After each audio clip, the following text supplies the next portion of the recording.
Party आपको ticket नहीं देती तो क्या आप आरएस पठानिया इंडिपेंडेंट आएंगे? ऐसा कोई सवाल नहीं है, question does not arise. Bhajpa आपको टिकट देती है तो बलवान सिंह के साथ आपका किस तरीके का मुकाबला होने वाला है? बलवान सिंह जी हमारे एक परम मित्र हैं और डेमोक्रेसी या प्रजातंत्र है, हर किसी को बात कहने का हक है।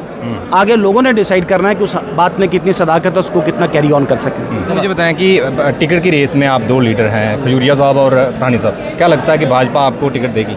देखें, मैंने कहा आपको कि भारतीय जनता पार्टी का अनुशासित कार्यकर्ता हूँ और आशावादी हूँ।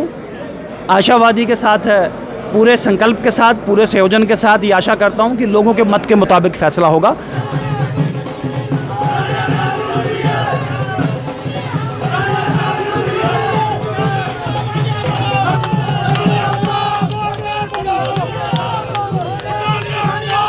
मेरे साथ बातचीत करने के लिए आरएस पठानिया साहब हैं। अगर भाजपा की बात करें तो भाजपा द्वारा ईस्ट जो विधानसभा क्षेत्र है उधमपुर का, वहाँ पर अभी किसी भी कैंडिडेट को जो है वो घोषित नहीं किया गया है कि ईस्ट कॉन्स्टिट्यूंसी में कौन सा कैंडिडेट इस बार भाजपा की तरफ से इस चुनावों में जो है भागीदारी लेगा। लेकिन इस समय की अगर हम बात करें तो फिलहाल दो नाम भाजपा की तरफ से जो है वो चलाए जा रहे हैं कि एक आरएस पठानिया साहब और दूसरी तरफ अगर बात करें तो पवन खजूरिया के जो नाम चल रहा है। मेरे साथ पठानी साहब, इनसे बात कर रहे हैं। पठानी साहब स्वागत है। और आज एक जो कार्यक्रम आपने जहाँ पर रखा गया है तो किस तरीके से देखते हैं आप कि भाजपा ने तो अभी कोई ऐसा जो वो अनाउंस नहीं किया गया, लेकिन सोर्सेस के हवाले से कल भी एक न्यूज़पेपर पे ये खबर चली थी कि जो खजूरिया साहब को टिकट मिल रही है, तो आप किस तरीके से देखते हैं कि भारतीय जनता पार्टी का एक अनुशासित और समर्पित सिपाही हूँ, भारतीय जनता पार्टी का कार्यकर्ता हूँ।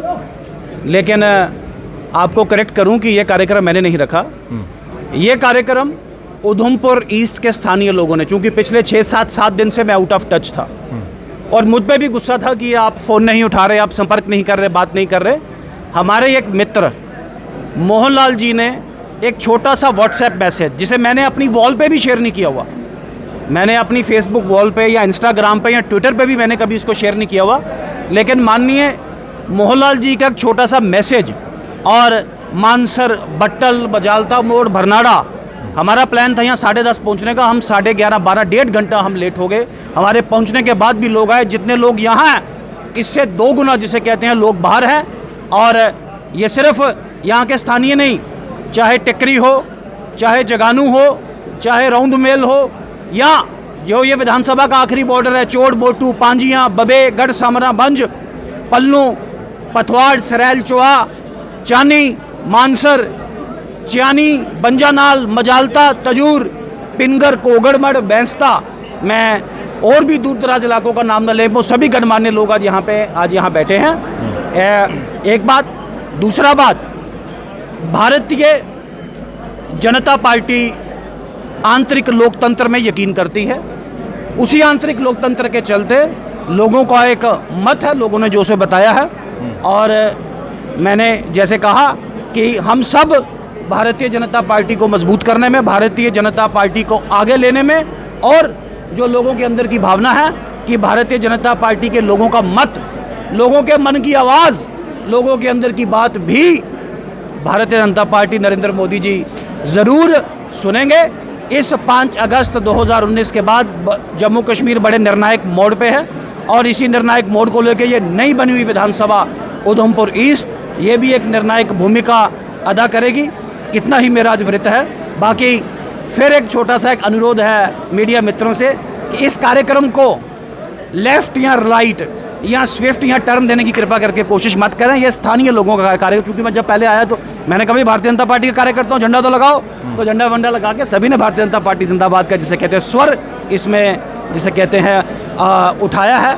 इसी स्वर में जिसे कहते हैं अपने सुर सब ने मिलाए हैं। आपका बहुत बहुत शुक्रिया। धन्यवाद। मुझे बताएं कि टिकट की रेस में आप दो लीडर हैं, खजूरिया साहब और पठानी साहब, क्या लगता है कि भाजपा आपको टिकट देगी? देखें, मैंने कहा आपको कि भारतीय जनता पार्टी का अनुशासित कार्यकर्ता हूँ और आशावादी हूँ। आशावादी के साथ पूरे संकल्प के साथ, पूरे संयोजन के साथ ये आशा करता हूँ कि लोगों के मत के मुताबिक फैसला होगा। खुद अपनी बात करना अच्छा नहीं होगा और लोगों का मत ही, लोगों की टिकट, पार्टी की टिकट, इन सब में जिसे कहते हैं समन्वय होगा। भारतीय जनता पार्टी ही जिसे कहते हैं यहाँ से मजबूत होगी, ये हमारा मानना है। अगर पार्टी आपको टिकट नहीं देती तो क्या आप ऐसा आर.एस. पठानिया इंडिपेंडेंट आएंगे? ऐसा कोई सवाल नहीं है, क्वेश्चन डज नॉट अराइज। ठीक है, मैंने कहा ये कोई चुनाव जीतने या आपको कैंडिडेचर घोषित करने वाली कोई सभा नहीं है। स्थानीय लोगों में थोड़ा गुस्सा था, थोड़ा गैप था। मैं 6-7 दिन के बाद उनमें आया हूँ और लोगों ने अपना प्यार इसमें जताया है। कुछ लोग आधे हैं, कुछ बाहर है, कुछ संगठित है, कुछ असंगठित है। तो कार्यक्रम हासिल जिसे कहते हैं हसल बसल, बड़े लोगों का गुस्सा है, आपने हमें नहीं बुलाया, हम बता ही नहीं सके किसी को। तो यही आपसे मेरा अनुरोध है। आपके सहयोगी रहे हैं बलवान सिंह, जो इस बार पैंथर्स इंडिया से जो है वो ईस्ट कॉन्स्टिट्यूंसी विधानसभा क्षेत्र में जो है उसमें ये इस बार इलेक्शन जो है लड़ने जा रहे हैं। तो उनका एक बयान जो पिछले दिनों में था कि भाजपा को अगर लगता है कि यहाँ पर उनके मुकाबले में कोई कैंडिडेट नहीं है तो स्टेट लेवल का कोई भी कैंडिडेट वो यहाँ पर ला सकते हैं। क्या लगता है कि भाजपा इस बारे में सोचे?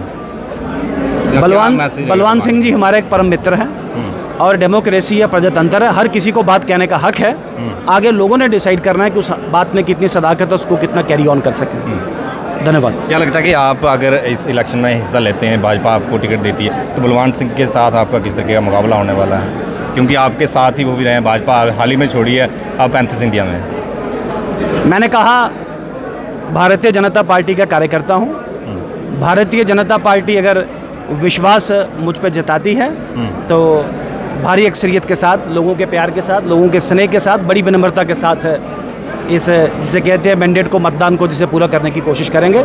और लोगों का जो जिसे कहते हैं मत है, पहले क्या बोले 8 तारीख काउंटिंग में तो पता ही लग जाएगा कौन कितने पानी में, ऐसी कोई बात नहीं। जी बहुत बहुत शुक्रिया। तो ये हमारे साथ आर.एस. पठानिया साहब थे और